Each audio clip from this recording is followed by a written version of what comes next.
There we go. Yeah. Just figuring out the button this morning. 10 life-changing tips for the perfect morning. The first step is get the words right that are coming out of your mouth. There's the first tip when you get out of bed today. Figure out the words you want to say. You want to say good morning, baby? You want to say good morning, children? Or do you want to say good morning, nation? Yes, baby, the only morning show to get your ass out of bed, boys. You hit that snooze button, you're 9 minutes behind. Big news coming out of Pepsi. It appears that our messaging, the world's messaging is working. People might be getting healthier, and it's affecting the Pepsi stock market, the Pepsi stock price. Creators come in all shapes, sizes, and ages. If you have a desire to control the narrative, if you have a desire to set the conversation for your community, I can show you how to do that. The more we love someone, the harder it is to control the response versus the reaction. Sometimes when you love someone so much, that reaction's coming like a fucking freight train and it hits you before you have a chance to slow it down, turn it into a response. Even if, let's just say that the opinions are still different and there's no common ground yet, I'll find myself apologizing for yelling and say, look, I still disagree and I want to come to a conclusion, but I'm apologizing because I didn't behave in a way that I'm proud of. It's humbling looking in your own mirror and recognizing that you're like, ah, man, what an idiot I was. I woke up this morning fit, woke up this morning handsome. Yeah. And woke up this morning changing some lives. You're a creator, not an editor. We need to get you an editor so you can create more. If you can put the time into more creation and have somebody edit for you, you won't just double what you do. It becomes a multiplier. It's wonderful news to hear that the consumers are becoming more aware of processed foods, but unfortunately, it's right about the time when non-processed foods are becoming really fucking expensive and processed foods are getting much cheaper. And if we fast forward 25 years, the poor are only going to be able to afford to eat the shitty processed foods. They're going to be the king of the walking zombie. So Pepsi is going to expand into healthier food options.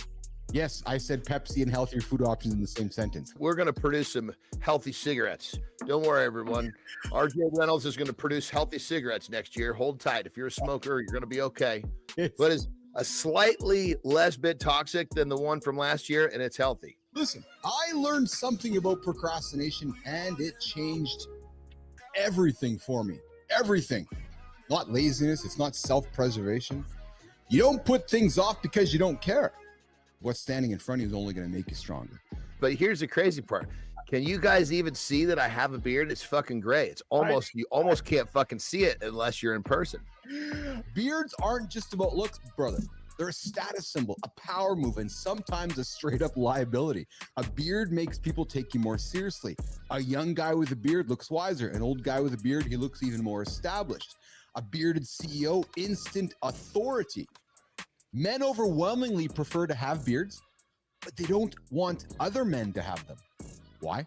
It's dominance. It's like a lion's mane. It's not for impressing the ladies. No, dude. You know, if somebody wants you to cut your hair, cut your beard, you need to cut your boss or cut your job. Because if that's the kind of human or kind of employer that they want to have that kind of micro control over you as a human, your beard should match the room you're walking into. If I'm the owner, and you want to establish some shit like that, you better be bringing in championships. I went upstairs one day, boys, and I went to the bathroom and I shaved my entire face, and I came out to see Lauren and the kids, and they all looked at me like, who the hell is that? It was scruffy. You want to hear about a kept beard? Justin, he's got a barber's chair in his fucking house. Yeah. And he has the barber come, I believe it's every 5th day. Oh yeah. And he fucking straight edges it. Like the old school. Fitness tip for today. Don't underestimate momentum. You want to try to keep the good momentum as long as possible. Everybody in the fitness industry, for the most part, is going to try to sell you something because the stuff that actually works is pretty boring. Being accountable, eating whole foods, showing up every single day, getting your lift in, doing resistance, rinse, repeat, do it the next day. The benefits don't matter if you're not sleeping, eating whole food, getting your rest, getting your training in. Everything else doesn't matter until you do all the boring stuff. It's hard for people to be accountable every single day. I go, it is. It's really hard for everybody to be accountable every single day. Part of the challenge we all have as humans, right? Nobody gives a shit about yesterday. What are you willing to do today to get better tomorrow? Yesterday doesn't fucking fit into the equation. Yesterday pulls you backwards. Yeah, it's You come on this show, you make yourself publicly accountable. We're going to help you be publicly accountable to hit your goals. When you find yourself wanting to procrastinate, that's the moment you need to go farther. You need to go farther. You need to go faster and harder, because that procrastination is going to make every excuse in the books for you. Proper preparation prevents poor performance. Because dogs are so routined, you get your dog into a good routine and you're in a good routine, I think you can create some pretty good magic with it. You got to have vision, right? If you don't believe in yourself, nobody else is going to. If I do what's easy, my life will be hard.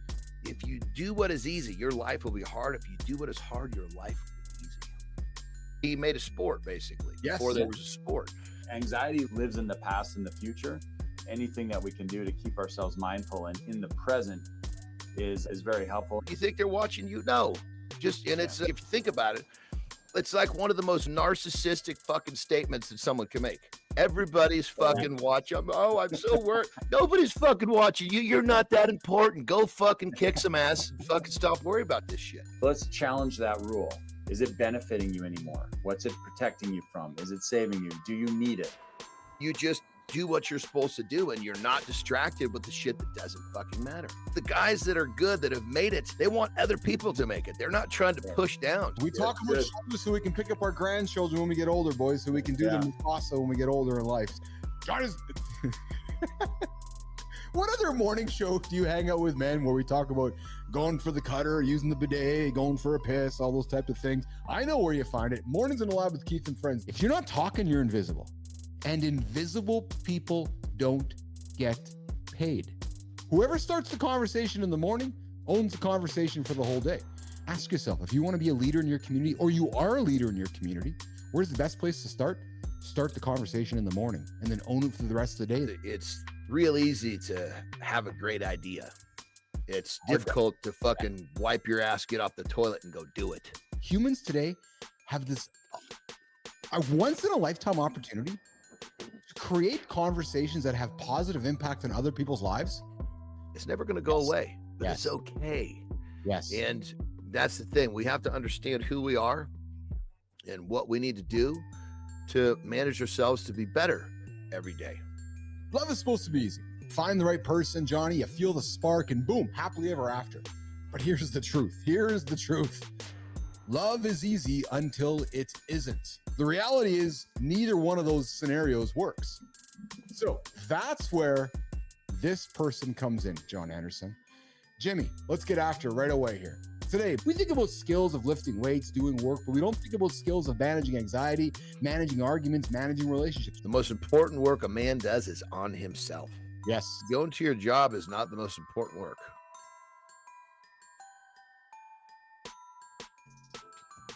She's in so much pain that she just wants it over with, because once the surgery is over, right now, the pain is just going into a bottomless pit.